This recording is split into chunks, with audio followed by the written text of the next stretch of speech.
Du Pérou, on imagine les Andes, les forteresses oubliées, les civilisations guerrières.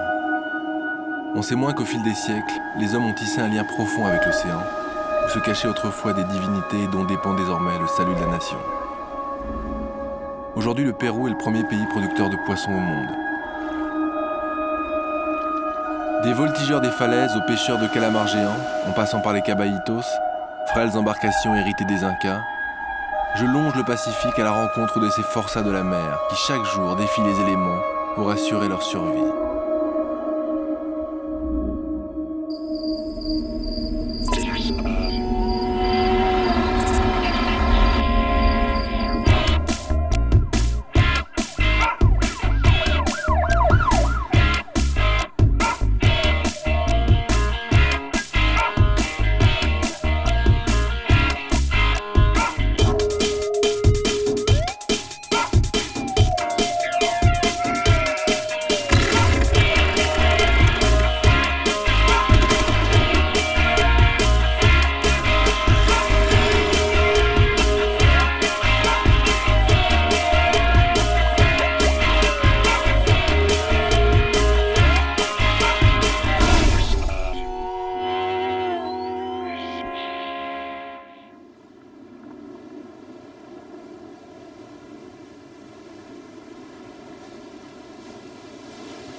Je pars pour un voyage vers le nord, le long de la Panaméricaine, route symbolique à mes yeux puisqu'elle longe le courant de Humboldt, le plus riche des courants marins, véritable vivier du Pacifique qui apporte la prospérité aux pêcheurs péruviens. Ma première destination, Huarmey, une ville de transit pour les camionneurs qui arpentent le continent. On s'y arrête essentiellement pour dormir et manger une spécialité locale, le ceviche des mariscos, de simples fruits de mer crus marinés au citron. C'est ici que vivent les marisqueros, des pêcheurs qui risquent chaque jour leur vie en escaladant des falaises pour ramasser quelques coquillages. Il n'y a que des clébards qui gueulent. Voilà. Hay un bar ici. Pour trouver ces hommes, je ne dispose que de l'adresse d'un bar où ils ont l'habitude de se retrouver après la pêche. Gracias. Aïe, aïe, je sais jamais comment on dit. Hola. Buenas tardes. Bonsoir. Soy buscando para... Il y a des marisqueros ici? Oui, il y en a. ¿Dónde son? Où est-ce qu'ils sont? Par ici, viens.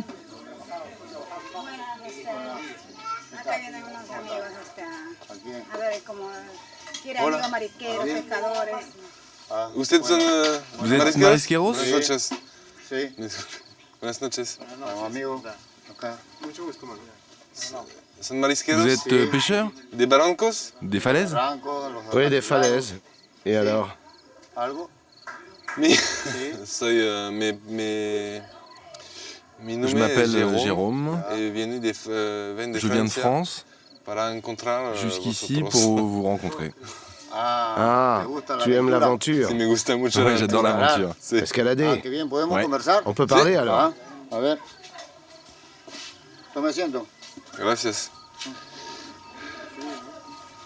Je fais la connaissance d'Alejo et Jesus César, deux pêcheurs qui seront mes compagnons d'aventure. L'homme au bonnet, c'est Florian. Il y a 6 mois, sa corde s'est rompue et il a fait une chute de plus de 50 mètres de hauteur. Un bras, une jambe et plusieurs vertèbres fracturées, tous l'appellent aujourd'hui le miraculé. Demain matin, nous partirons à l'assaut d'une falaise funestement baptisée les Veuves.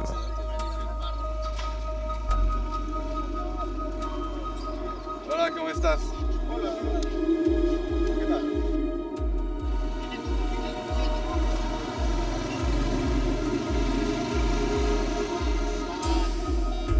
Les jours où la météo est favorable et la mer praticable, c'est-à-dire à peine quelques mois par an, les marisqueros empruntent ces mototaxis pour se rendre sur leur lieu de pêche. Une traversée du désert pour rejoindre la richesse du Pacifique. Car face à une telle désolation, ces hommes n'ont d'autre choix que de se tourner vers l'océan. Plus de 150 pêcheurs récoltent les fruits de mer sur la côte de Huarmey. La plupart travaillent le long des plages. Une douzaine d'entre eux seulement osent affronter les falaises. Une zone peu pêchée unique garantie d'une récolte suffisante pour faire vivre sa famille.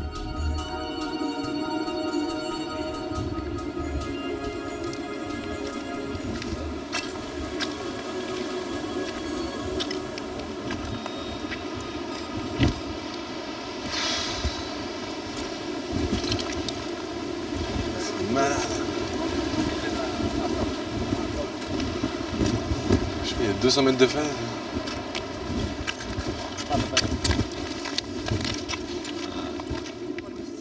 J'avais entendu parler des falaises de Warmey, mais pas anticipé l'électrochoc de la découverte. Oh là là.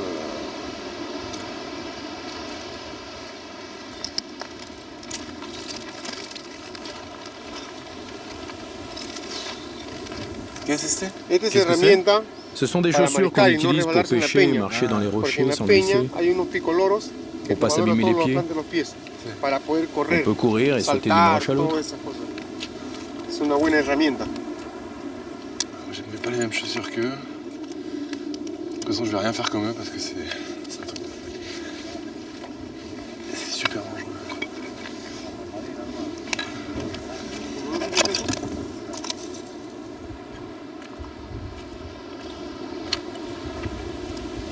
Jesús, ¿qué es este? Este es el fierro C'est le donde se fer auquel amarra on attache el cabo notre fijo corde, para bajar. notre point d'attache pour Esa descendre. es la base primordial donde nosotros amarramos para poder bajar a la... Solamente C'est este. seulement ça? Solamente eso. Oui, c'est seulement ça. ¿No es pequeño? C'est pas trop Muy petit? pequeño, ¿no? Si, c'est très Que petit. tiene ¿No es peligroso? Mais quand même, c'est pas dangereux. como 60 años. C'est comme ça Así qu'on travaille, trabajamos, on est estamos habitué. acostumbrados. Ils sont malades. Difícil clavar.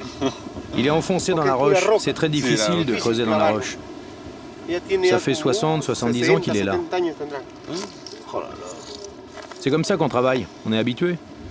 Yo siempre lo he hecho así, ¿Cómo se llama este? Comment tu dis ça? Cabo, soga. Cavo, Ah, soga. Ah, tu Utilise utilises deux deux cordes. Oui, deux cordes. Pourquoi? Ok. C'est plus sûr quand la corde est plus épaisse. Mucho mejor. Si t'as une seule corde, c'est trop fin et ça fait mal aux mains. Esta piedra se pone On met ces petits cailloux pour que ça ne se soulève pas. la soga. C'est une question d'habitude, rien de plus. Nada más. Pierdes el miedo. Lo dejamos, hay que arreglar bien la soga para poder. On perd la peur. Preciso, Il faut bien placer la corde pour descendre, sinon il y a des cailloux qui tombent et te cassent la tête. On y reste, tu vois. Finito. Quedamos. Ouais. Hasta ahí nomás quedamos. Alejo envoie d'abord les mochillas, les sacs destinés à transporter les coquillages. À 55 ans, il est le doyen des marisqueros. Ancien professeur de son compagnon Jesus, c'est aujourd'hui son disciple qui l'assure lors de la descente. Malgré une concurrence commerciale bien réelle, je retrouve en eux le pur esprit des gens de mer. Une poignée de pêcheurs soudés pour le meilleur et pour le pire. Chaque année, la communauté perd un homme qui chute de la paroi ou se fait prendre par une mauvaise vague.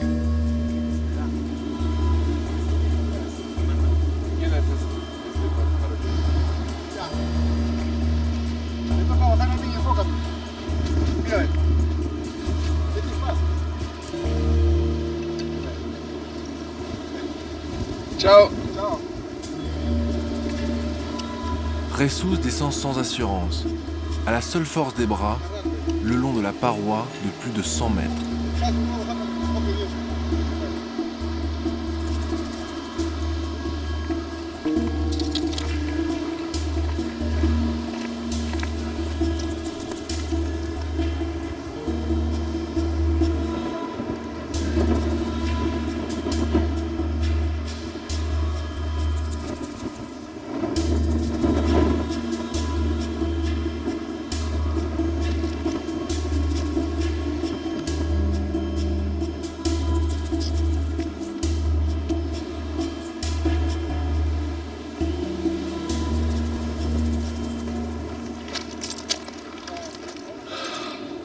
Bon, allez.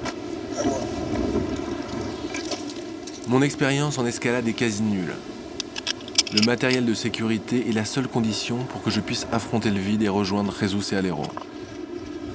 Bon, c'est le moment.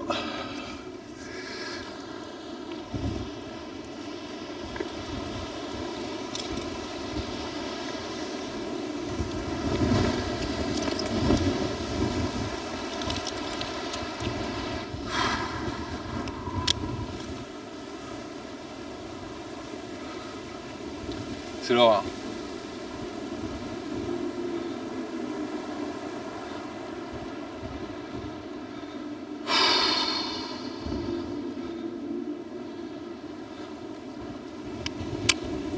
Je peux pas. Je te jure, je peux pas avec Quinte. Bon, je vais mettre un petit casque quand même, parce qu'il y a plein de caillasses sur le bord.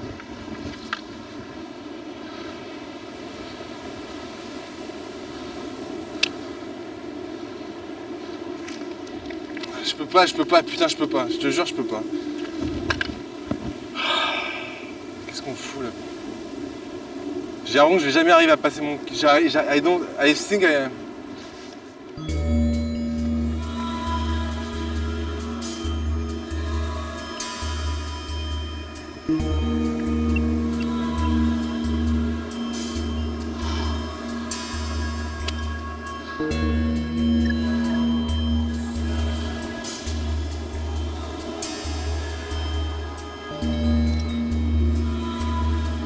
Le plus dur, c'est de franchir le bord de la falaise, et les premiers mètres où la paroi gorgée d'embrun est un mélange glissant de boue et de rocailles.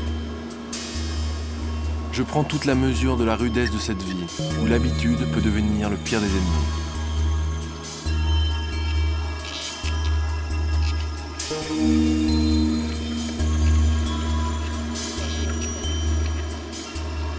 C'est la fin de la corde.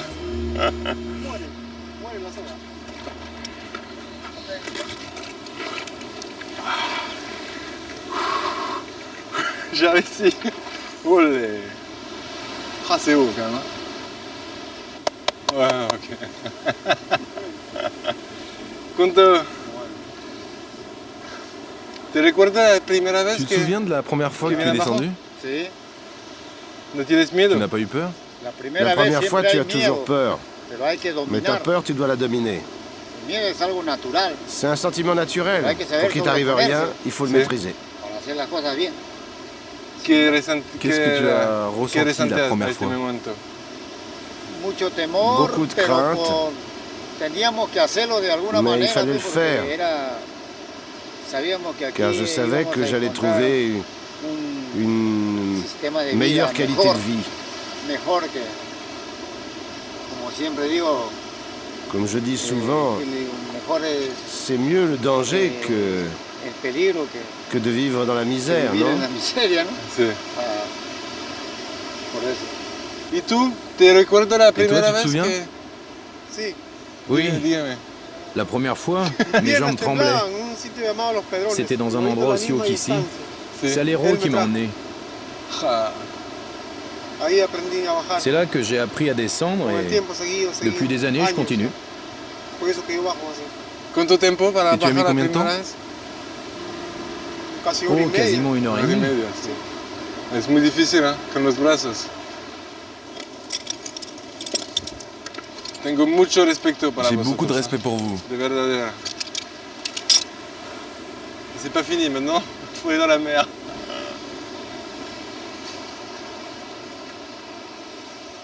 Un chemin à flanc de falaise mène jusqu'à la rive.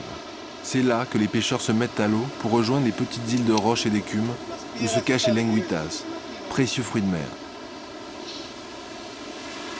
Les plus éloignées sont celles où l'on trouve les prises en abondance. Alejo et Jesus doivent parfois nager plus d'une demi-heure pour rejoindre des récifs peu explorés.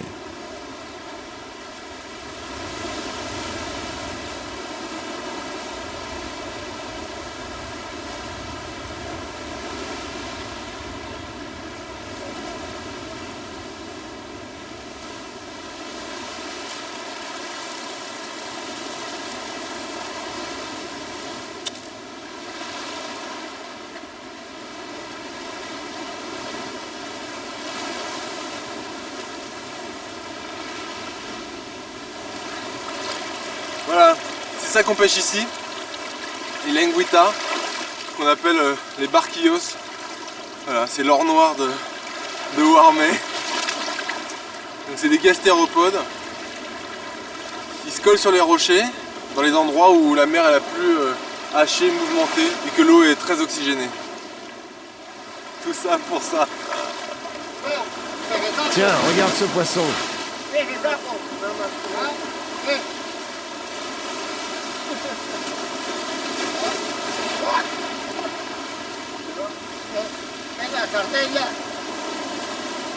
Il y a trouvé un espèce de poisson ventouse, je sais pas comment ça s'appelle exactement ça. Avec une grosse ventouse là. Si on se le colle, il reste. Certaines zones de pêche, exposées à la grosse houle de sud-ouest, sont riches, mais extrêmement dangereuses. Dans ces conditions, les hommes doivent faire preuve de la plus grande vigilance et guetter en permanence la vague meurtrière.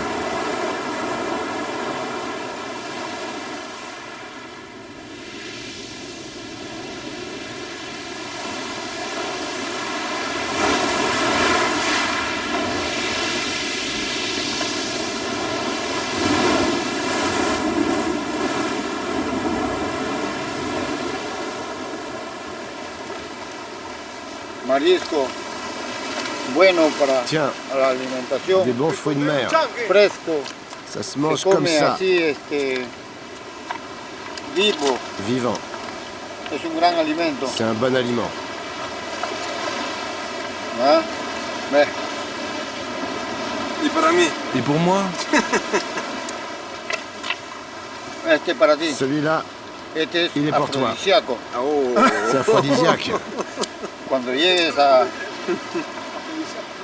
En rentrant en a France, Francia, tu vas avoir vas a 9 tener enfants. 9 hijos.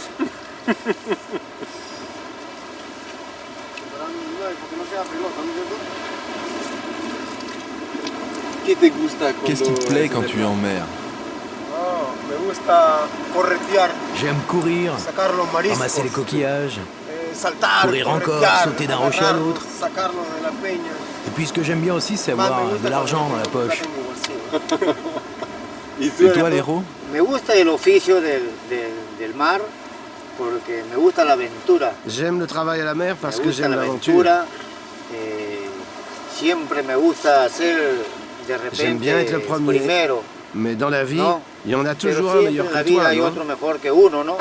Pero siempre Pourtant, buscando je cherche la toujours un manera moyen de rester devant cómoda lui. para que el Par otro tous no les me moyens. gane, pues ahí yo voy primero. ¿Ah? Por otro lado, Par es ailleurs, un trabajo c'est un travail independiente. indépendant. No tengo jefe, J'ai pas de chef, yo soy solo. je suis Yo propriétaire soy de mon travail. dueño de mi trabajo. J'aime avant Me tout être gusta libre. ser libre. Que nadie Personne me n'est diga, là pour me dire ah, fais que ci, tú fais para ça. allá. Nada, yo dispongo Je décide de ce que je veux yo faire. tengo que hacer. Es así. Voilà pourquoi j'aime être à la Por eso mer. me gusta a mí la playa. Así es. A la hora que yo quiero descansar, Si je veux me reposer, je me repose. me da flojera de descanso. Tengo que ir Si a je veux trabajar, travailler, voy ben, a je travaille. trabajar. Es así. Cuando chico Tu as combien d'enfants? 9. 9. Nueve. Mucho. Beaucoup de Mucho mariscos. marisco. Mucho marisco. Toi aussi, hein, fais gaffe. Pour regagner Warmey, même galère qu'à l'aller, mais en sens inverse.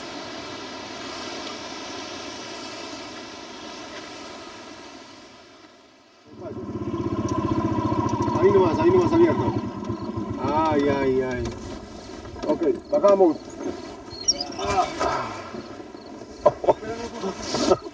No puedo salir.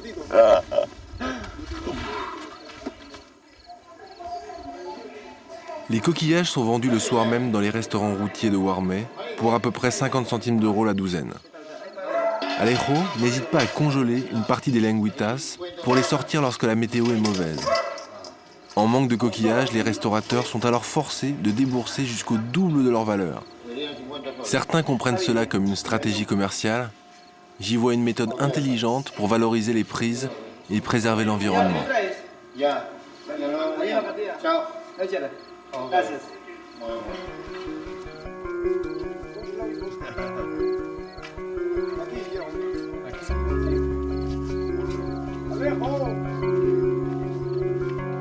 Un dernier verre chez Alero, car demain matin je quitte mes compagnons.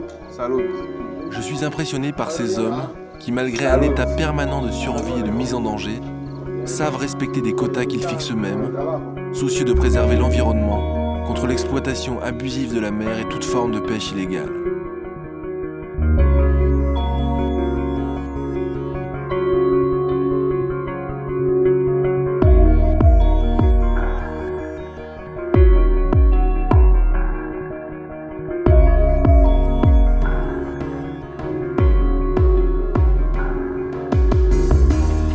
fais route 400 km plus au nord. À quelques pas de la ville de Trujillo, Huanchaco, un petit village côtier, recèle une des plus anciennes traces du lien qui unit le peuple péruvien à l'océan.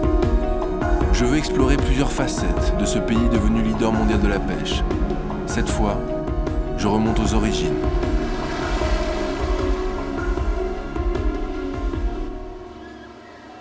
Aujourd'hui, Huanchaco est une station balnéaire où l'on croise à la fois des surfeurs et des familles péruviennes en vacances.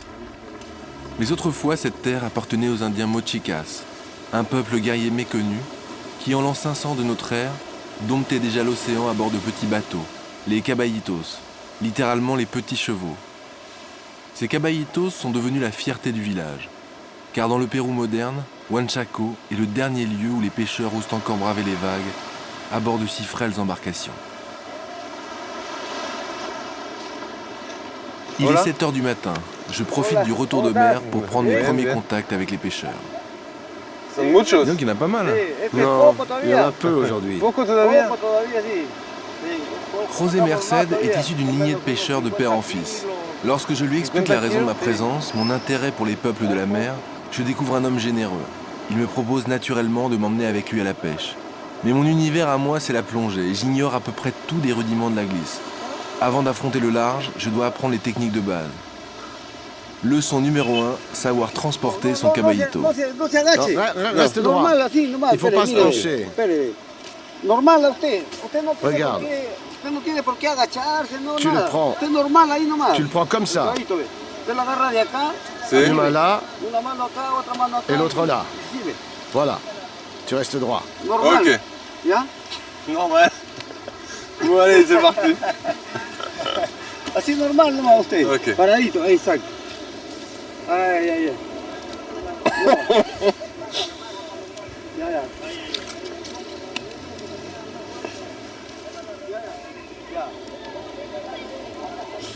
Non, non, non. Mets ta main là. Voilà, comme ça.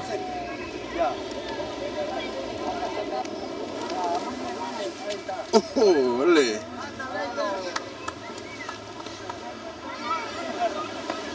Así tiene que agarrar usted el remo, ve. Entonces usted Voilà.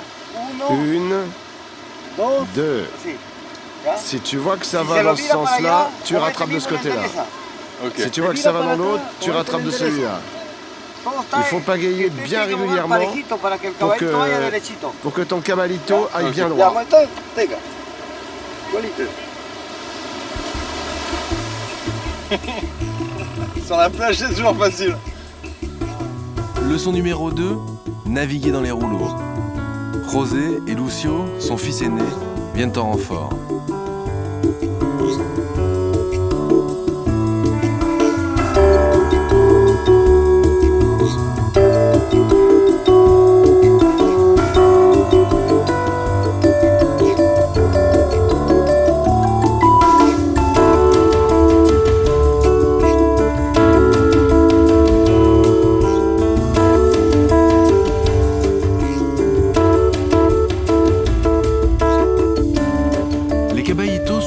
En tortora, une sorte de jonc flottant utilisé par les civilisations préhispaniques du Pacifique au lac Titicaca.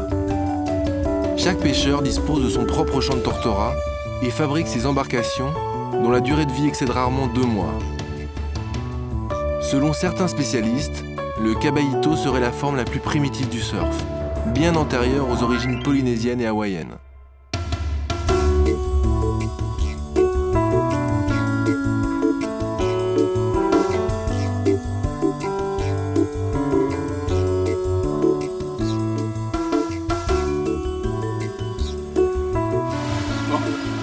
Encore ça pour le surf, mais au moins je pense que je peux aller à la pêche.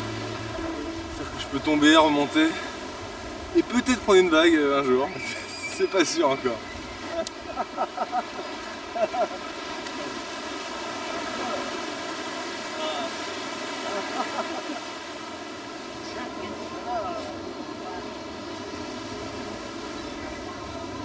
Je passe la soirée chez José, dans sa maison au-dessus de la plage. Il y vit avec Maria, sa femme, son deuxième fils Junior, également pêcheur, les belles filles et les petits-enfants.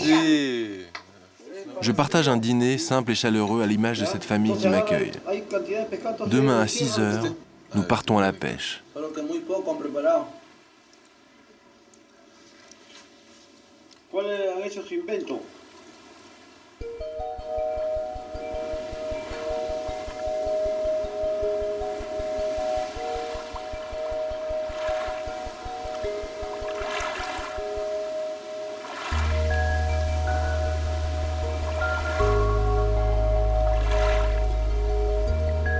Les caballitos ne sortent que lorsque la météo le permet, c'est-à-dire 4 à 5 mois par an.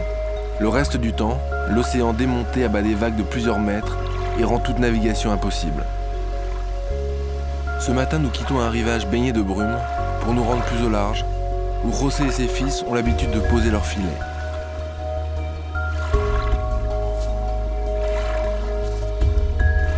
Avant de remonter les pièges qu'ils ont posés la veille, José et Lucio utilisent une technique ancestrale dont s'est inspirée la pêche moderne, puisqu'ils forment une sorte de chalut artisanal, lesté de pierre, qu'ils vont traîner au fond sur plusieurs dizaines de mètres.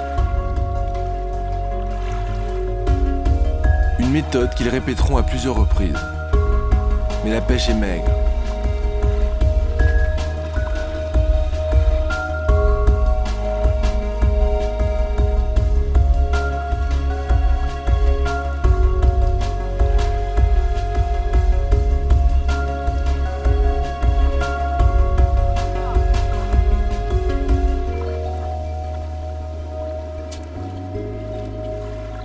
Anteriormente pues había, le cuento pues del año 65. Dans les années 70, al año 74 il y avait beaucoup de poissons. Bastante pescado había corvina, de todo había, bonito, todo. Des courbines, des bonites, des carangues, beaucoup. Mais à partir des années 80, vers 1984, le courant d'El Niño a beaucoup affecté la région. Et les poissons sont descendus jusqu'à la frontière du Chili, loin d'ici. Et les grands bateaux, c'est une raison aussi? Les Japonais, ils viennent avec des très gros bateaux. Ils ratissent tout avec leur immense chalut. Ils tuent les gros, les petits poissons, sans discernement. C'est un gros problème pour nous. Mais ils sont très grands? Oui, ils sont très grands. 20 000 tonnes, quelque chose comme... Comme un caballito. À côté, mon cabalito, c'est un brin de paille.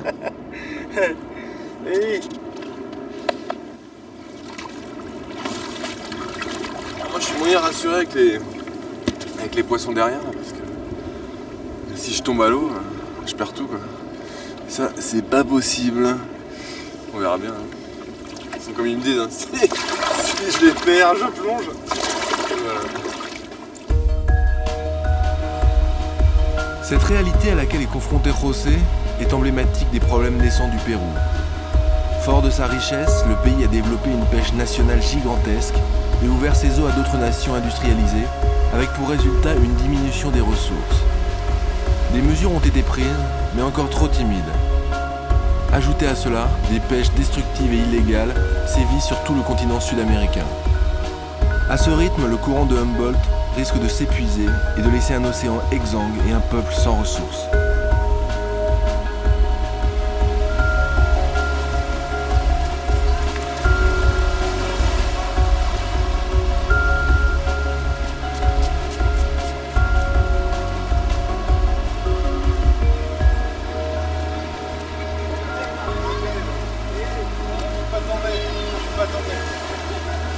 J'ai les cheveux secs, regardez ça. De retour sur la plage, les caballitos sont pris en main par les jeunes et les plus vieux, qui aident ensuite les pêcheurs à démêler leurs filets. Je comprends alors qu'en échange, ils recevront un pourcentage sur les prises qui permettra à chacun de manger à sa faim.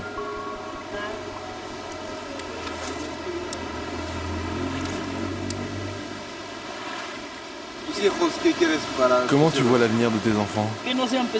Je ne veux pas qu'ils soient pêcheurs. Je ne veux pas qu'ils soient comme moi.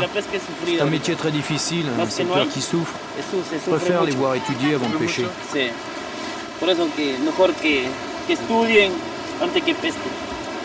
veux qu'ils apprennent à naviguer sur les caballitos quand même? Oui, je veux qu'ils apprennent à naviguer. Oui. C'est comme une C'est comme une tradition. C'est la tradition.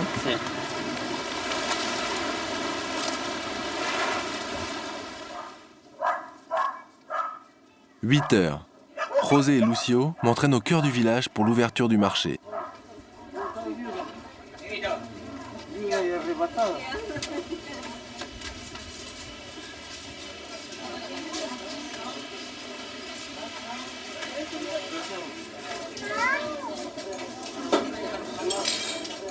Depuis 15 ans, Maria tient un étal où elle vend le poisson de son mari et ses fils, ainsi que la pêche de ses belles-filles, essentiellement composée de crabes et de coquillages.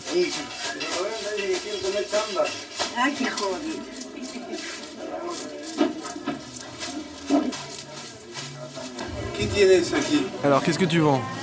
Ça, c'est le misto, un mélange de fruits de mer. Qu'est-ce que c'est con esto? Pour le ceviche, pour le riz aux fruits de mer. C'est cuit? Oui, c'est cuit. Cangrejos? Des crabes? Oui, des crabes. ¿Y este qué Et es? ça? Yo-yo, Yo-yo. des algues. Qu'est-ce que tu fais avec ça? Pour le ceviche et la préparation des sauces. Des algues dans le ceviche, d'accord. Je peux goûter? Ouais, C'est bon comme ça? Oui, ça se mange. Me gusta Ouais, esto. ça me plaît ça. Il a bien aimé.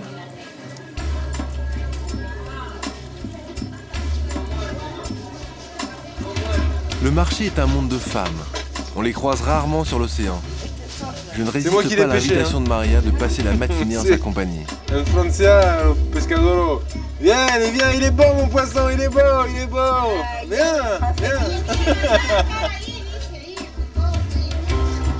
Tous les deux, vous allez faire de l'argent. Qu'est-ce qu'elle raconte? Elle est jalouse, elle veut que tu ailles avec elle. ¿Quieres un pescado?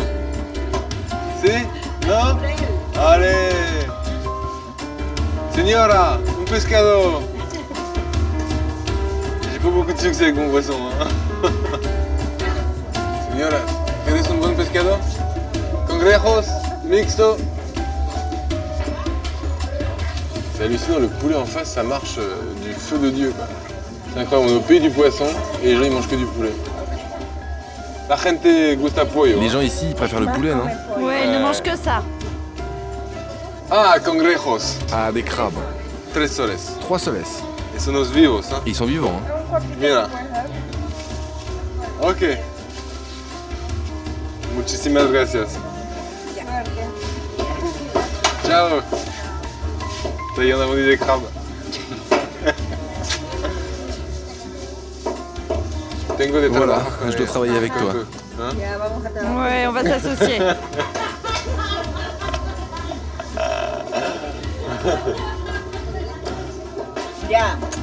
Muchas gracias. Hasta luego. Ciao. Gracias.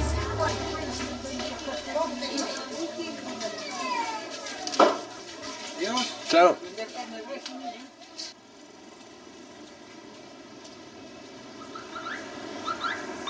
Bon, bah je dois Tengo partir. de ir.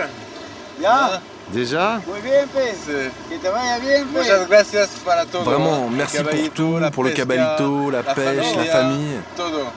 C'était une Es très belle expérience grande pour moi. experiencia para amigo. Muy bien, pues. Me- Que sea un feliz viaje, pues, hermano. Je Sí. te souhaite une bonne route, mon frère. À la prochaine. Ah, Mm, amigo. sí. Ciao.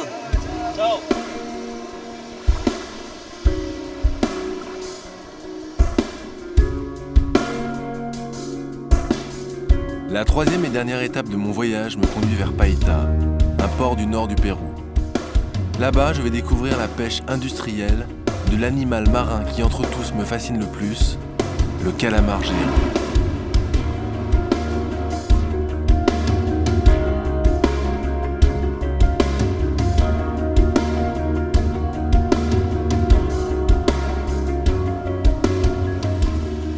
Ville légendaire, de Pizarro à Blake, les navigateurs et flibustiers les plus célèbres ont jeté l'ancre dans la baie de Paita. Cette ville portuaire semblait pourtant avoir été oubliée, jusqu'à la fin du siècle dernier, date à laquelle la pêche au calamar géant a commencé. Dès 1992, les pêcheurs ont afflué de tout le pays, attirés par cette nouvelle manne. Aujourd'hui, près de 200 bateaux attendent chaque nuit de s'élancer vers le large, pour pêcher cet étrange animal. Je rejoins les hommes du Maracaibo 2, un bateau d'une dizaine de mètres. Nous partons ce soir même sur les grands bancs de calamars.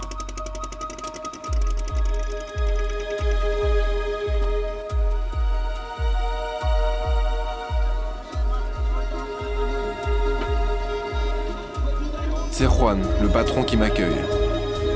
Sur le bateau, l'ambiance est bonne, mais j'ai un pressentiment. Sans doute la perspective de l'étrange aventure qui m'attend.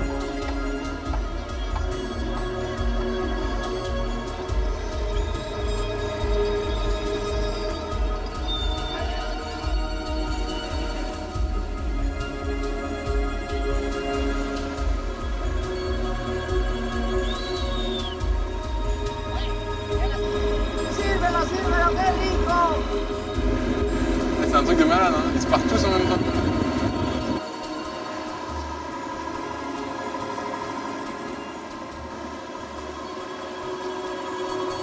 Denny, le plus jeune des marins, me fait visiter les quartiers de l'équipage.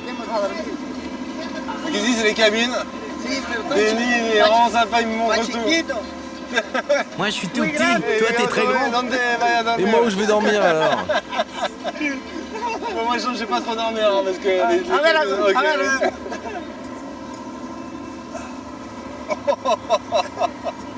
C'est pire que les pirogues indonésiennes. Oh.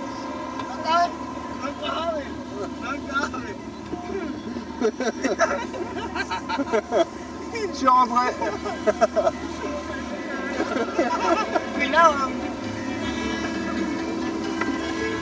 Oh là là. El patron tiene una grande. Hein. Le patron, lui, il a la grande couchette. La grande banette. Barre à gauche, barre à gauche. Donc tu t'appelles Juan. Ouais, Juan. Tes marins me disent que tu as un autre nom. Comment est-ce? Ah, surnom. Oui, on m'appelle le faux. D'où ça vient? Ah, ça vient de l'enfance, quand j'étais petit. On a tous des surnoms. Lui, on l'appelle le neveu. Il s'appelle en fait Jesus. On l'appelle comme ça. Le mécanicien, il s'appelle José, mais on l'appelle le mat. À bord, on a tous un surnom. Ok, mais alors pourquoi toi on t'appelle le fou?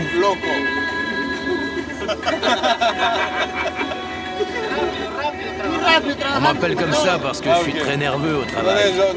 T'es pas fou alors?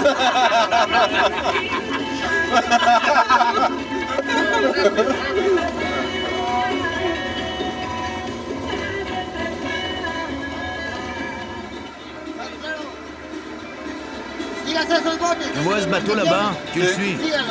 Ça sert à rien de regarder le compas. On suit leur chemin.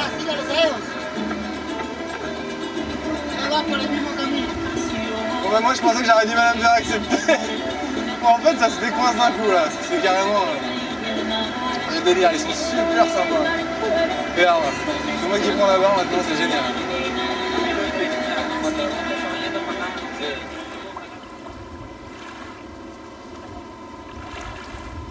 4 à 5 heures de mer sont nécessaires pour rejoindre la zone de pêche. Une partie de l'équipage dort en prévision de la longue nuit. Tandis que Denny prépare le repas, Juan m'aide à monter ma ligne composée de nylon, de plomb et de la fameuse muestra, un leurre phosphorescent et acéré, irrésistible pour le calamar.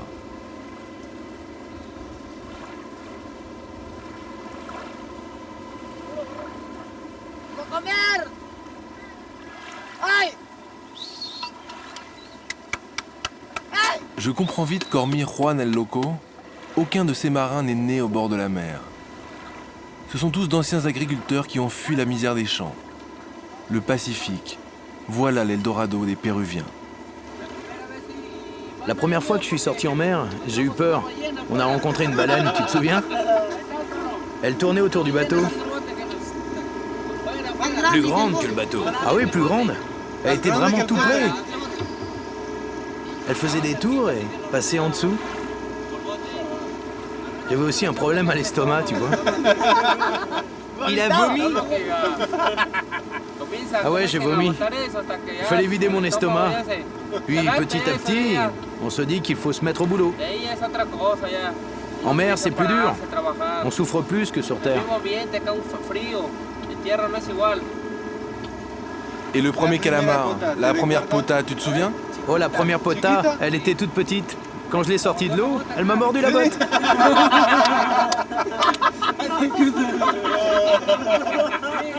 Yo, a la pota. Moi, la pota, elle me fait pas peur. Si un jour je tombe à l'eau, elle me mange. On est des gens de mer. Si quelque chose nous arrive, c'est la vie. Personne n'est à l'abri. Nous autres, on ne connaît pas notre destin avant chaque sortie à la mer. On ignore si on rentre ou pas à la maison. Il y a des pêcheurs qui tombent et qu'on ne retrouve pas. Ou quand on les retrouve, c'est en morceaux. La moitié, la tête, les bras. La pota, Et les calamars, ils mangent les hommes? Ce n'est pas prouvé, mais il y en a qui disent qu'elle est carnivore. Mais ce n'est pas prouvé. De mon expérience, je ne peux rien t'affirmer.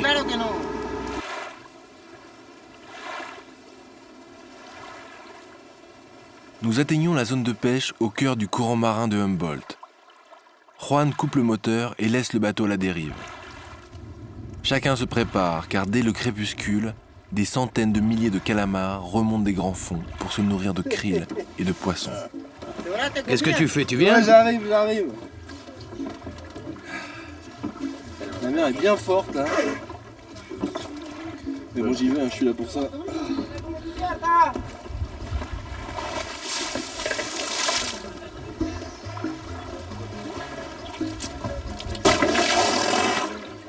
À peine les lignes à l'eau, les calamars se jettent sur les leurs. Les premiers à atterrir sur le pont sont plutôt petits. C'est le début d'une pêche de 3 heures sans pause à un rythme de 4 à 5 prises par minute.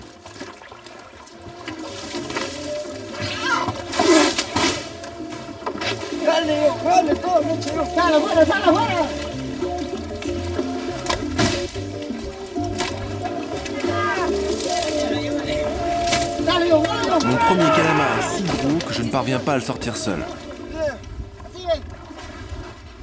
Ah, c'est 20 minutes sous les mers.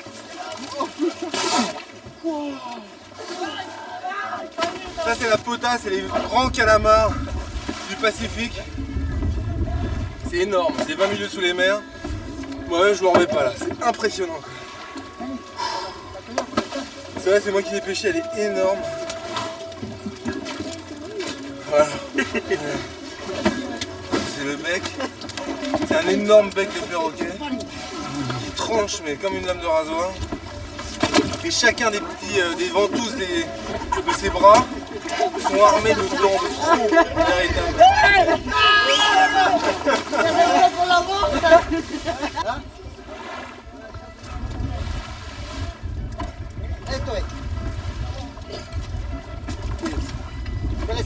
Il faut sortir les tripes.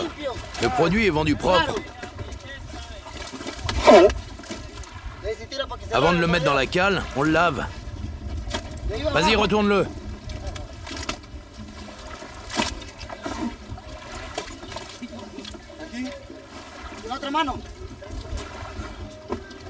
Bon.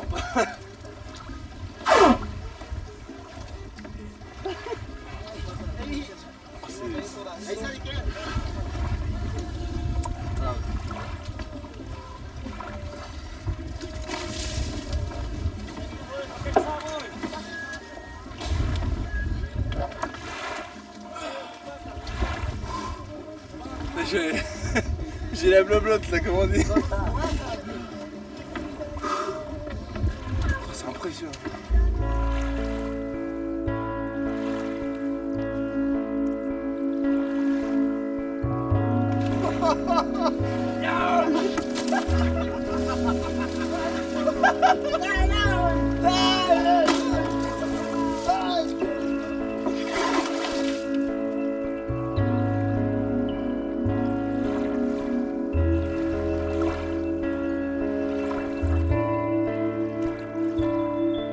J'ignore s'il s'agit d'un profond instinct d'animalité qui sommeille en nous, ou un simple état euphorique, indispensable pour tenir une cadence de travail aussi violente.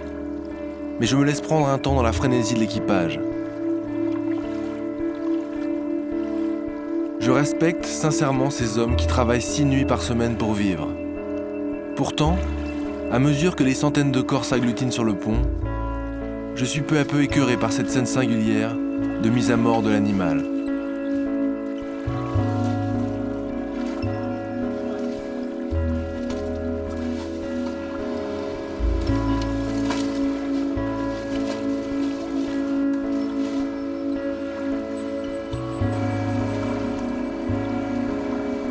Minuit sonne la fin de la pêche. Le pont est propre et les pêcheurs épuisés. Mais nous ne rentrons pas encore, car je veux plonger avec les calamars. J'en rêve depuis toujours, nager avec eux, les voir évoluer dans la nuit.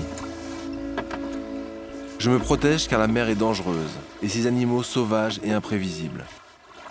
Mais contrairement à mes compagnons, je n'ai pas peur d'eux. Je ne crois pas à ces histoires de bêtes sanguinaires. À mes yeux, ce sont des êtres à part dans l'océan, à l'intelligence reconnue, mais totalement mystérieux puisqu'on ignore encore beaucoup du comportement de cette espèce.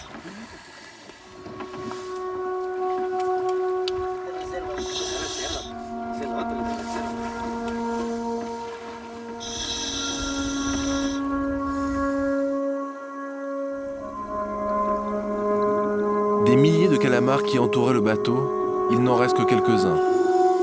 La lumière et les vibrations que j'aimais ont dû les effrayer. Ils me prennent pour un prédateur. À travers les nuages de crevettes, leur nourriture, je ne distingue que des silhouettes furtives qui fuient vers les profondeurs. Le seul que je peux finalement approcher est pris sur la muestra d'un pêcheur.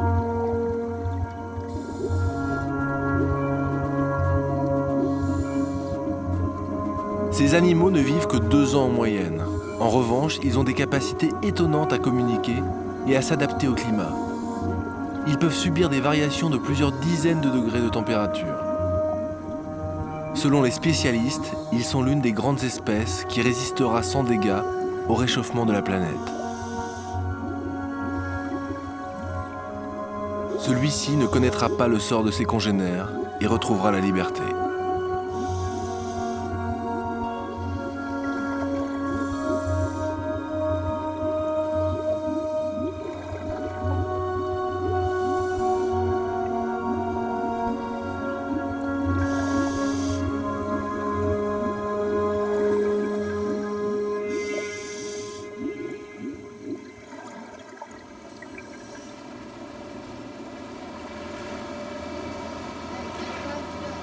« 5 heures du matin, nous sommes de retour à Païta. C'est l'heure du débarquement. Il faut maintenant ressortir toutes les prises de la cale, les conditionner dans les caisses pour les emmener à la pesée. Un travail de plusieurs heures.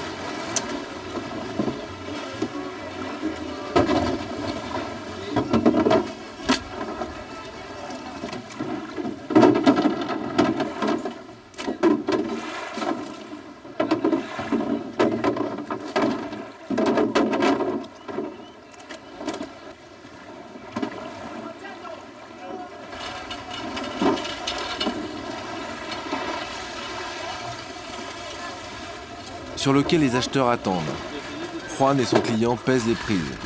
Ils notent le poids de chaque caisse, additionnent et comparent les sommes avant de définir le prix global de la vente. Qui l'achète? Julio Cordoba. L'usine Julio Cordoba.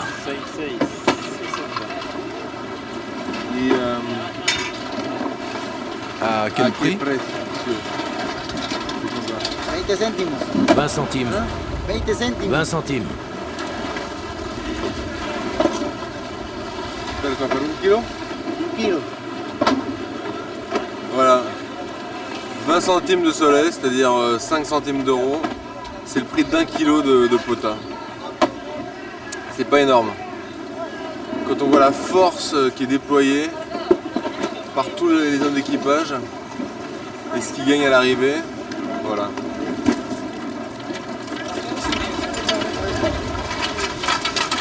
Totale déprise de la nuit pour le Maracaibo, 6 tonnes 8 de calamars. Ouais, c'est rien du tout, hein. Un navire comme le nôtre, en une soirée, il fait une récolte de 300-400 euros, ce qui est vraiment pas grand chose hein, par rapport au nombre d'équipages, à l'armateur. Si on divise tout, il ne reste rien dans la poche des pêcheurs.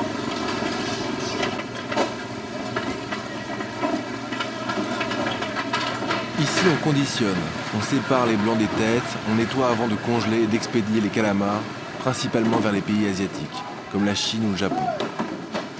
Longtemps premier producteur avec ses 200 000 tonnes de calamars par an, le Pérou est aujourd'hui devancé par le Chili qui pêche plus de 500 000 tonnes.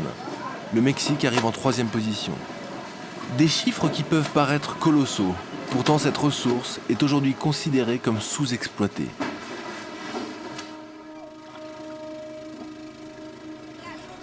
Ces déchargements durent jusqu'à assez tard dans la matinée. Pour les derniers, le prix d'achat va baisser, car le calamar resté trop longtemps en cale est considéré comme frelaté. Il partira pour les usines de farine de poisson, au prix dérisoire d'un tiers de centimes d'euros le kilo.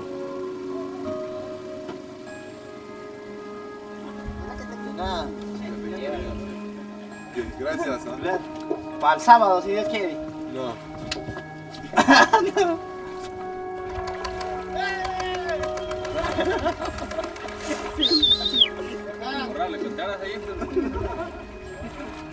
Chévere.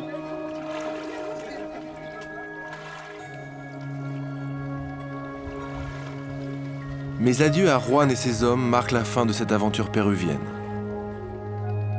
Alero et Jesus, les hommes des falaises, ou Juan Merced, sympathique centaure des mers, me semblent déjà loin. Mais je ne suis pas prêt d'oublier les heures passées à leur côté, parce que leur histoire est emblématique de la situation actuelle du pays. Un monde où s'opposent des pêcheurs artisanaux, humbles et souvent respectueux de l'environnement, à une pêche industrielle peu scrupuleuse qui épuise l'océan et dévalorise de manière grave des ressources précieuses pour des profits immédiats. Ces pratiques risquent de priver de ces ressources une immense partie de la population péruvienne. Une situation à l'image de la pêche mondiale, sans beaucoup d'avenir si les institutions ne réagissent pas rapidement.